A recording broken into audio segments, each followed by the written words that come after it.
Today I'm going to commit genocide in Blender. Yeah, I'm going to be breaking down the visual effects in my latest sketch, so please go watch it if you'd like, and let's get to it. So I was editing the video and then I noticed something. Yeah, there's a hole in my shirt, but don't worry.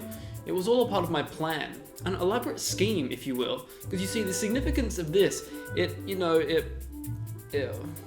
I'm sorry. Please forgive me. No.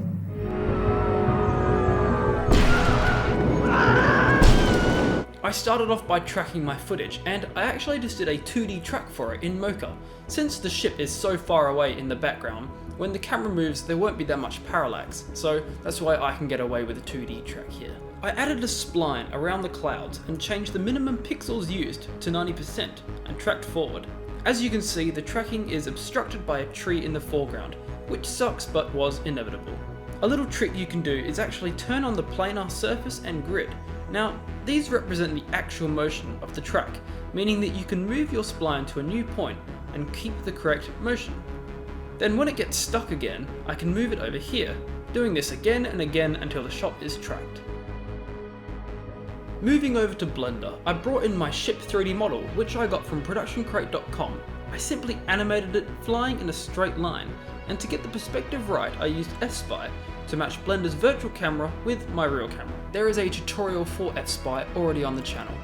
Then, using a sky texture, I tried to mimic its lighting to match the lighting of the footage, taking down the intensity of the sun so that there was no harsh shadows on the ship since it was overcast on the day of filming.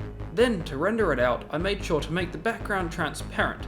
For the poor people getting sucked up into the sky, I decided to turn some of my friends into 3D models, so I asked them all to send me a picture of them doing a T-pose like this so that I could convert them into 3D.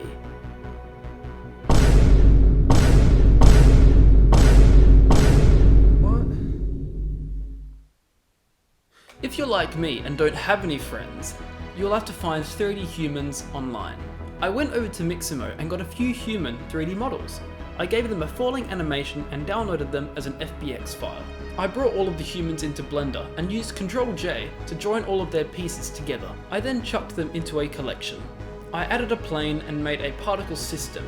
I gave it a small number of particles and increased the lifetime.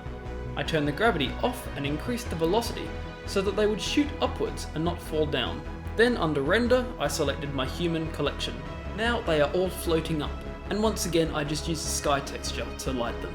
I rendered out these humans as an image sequence so that I could just import them into every shot and save me the time of recreating the same effect for every camera angle. Once I was back in my compositor, I brought in the layers and linked them to the tracked point. I duplicated the footage and put it on top of all the other layers. Then, with a luminance key, I keyed out the sky, allowing the ship and people to be behind the houses, trees, etc.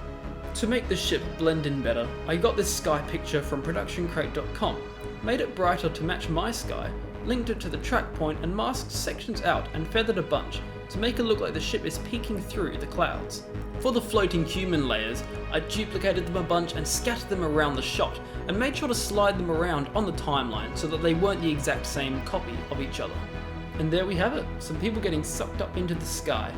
I hope you enjoyed this VFX breakdown. I had a lot of fun making it, and I'll see you in the next one.